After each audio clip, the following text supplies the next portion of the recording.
Hey guys, it's Charles Cooper. I will be your instructor for this December 2020 mini-mester.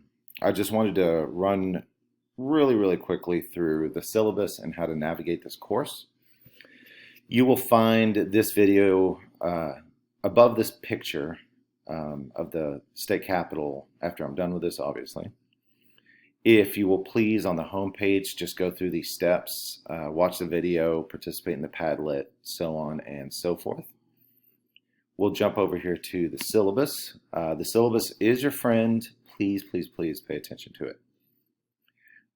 First and foremost, there are going to be 4 graded categories in this course.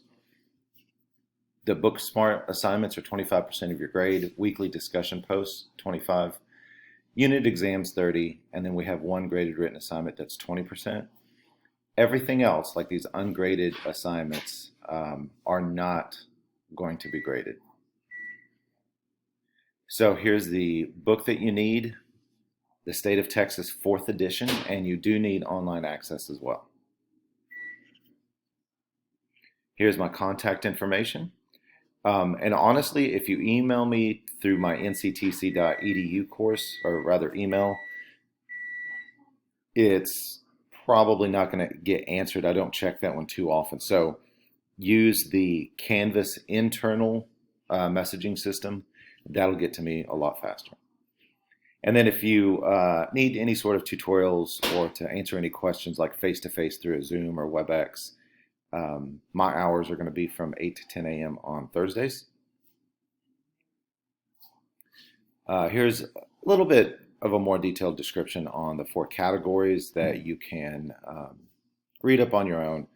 But please make sure that you cite your sources both in the first post of your discussion forums and obviously in your research papers. If you don't cite your paper, or if you don't cite within the body of your paper or within the body of your discussion post, you'll get a 0 because that is plagiarism.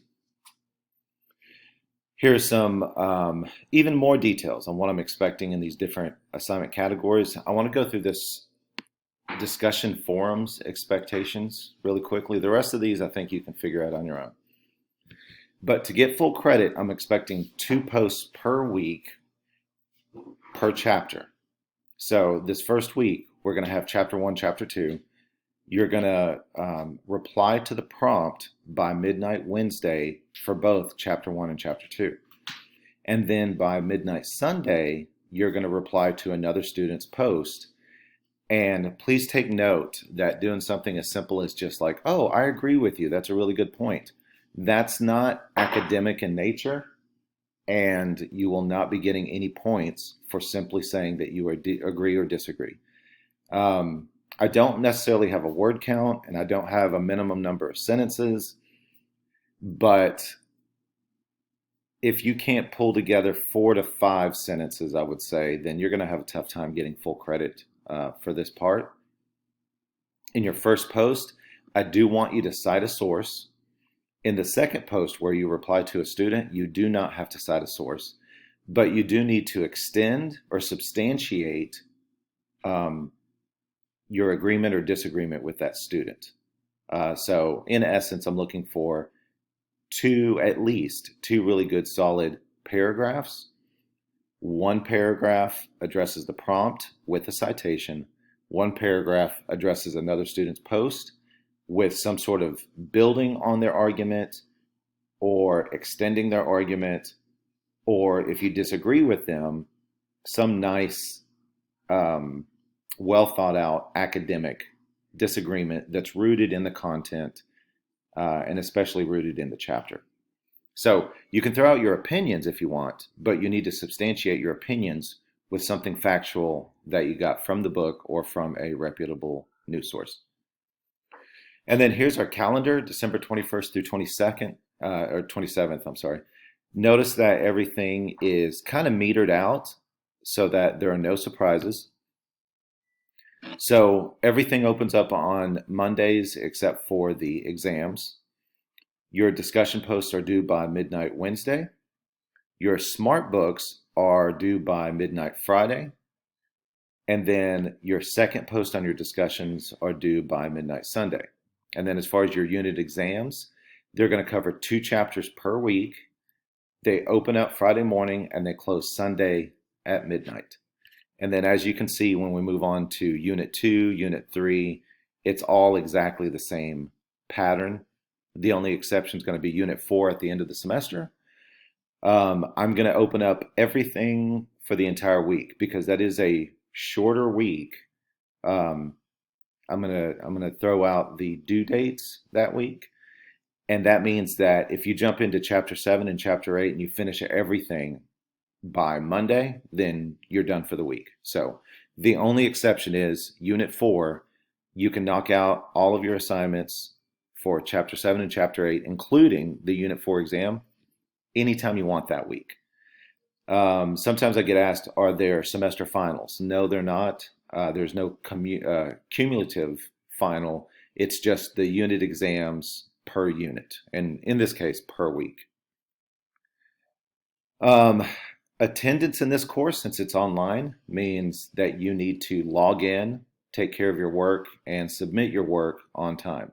I don't take late work. I don't do extra credit. So if you miss assignments, then you miss the assignments and they're just simply zeros. The last day to withdraw from this course, because we are going through 8 chapters in a pretty fast pace. If you get caught up in anything kind of crazy, because COVID is a thing now, your withdrawal date is January 5th, so you have a little bit of time to think about that. Hopefully you don't. And going through the rest of the syllabus, contact information for my chair and then my dean is right here.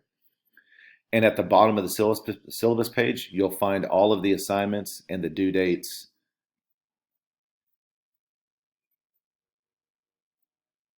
And then you see Chapter 7 and Chapter 8, everything is just open and then due by midnight of the 14th. Again, that last week, make sure that you have set some reminders in your calendars because anything after midnight on the 14th, which is a Thursday, will not be accepted. Here are the modules.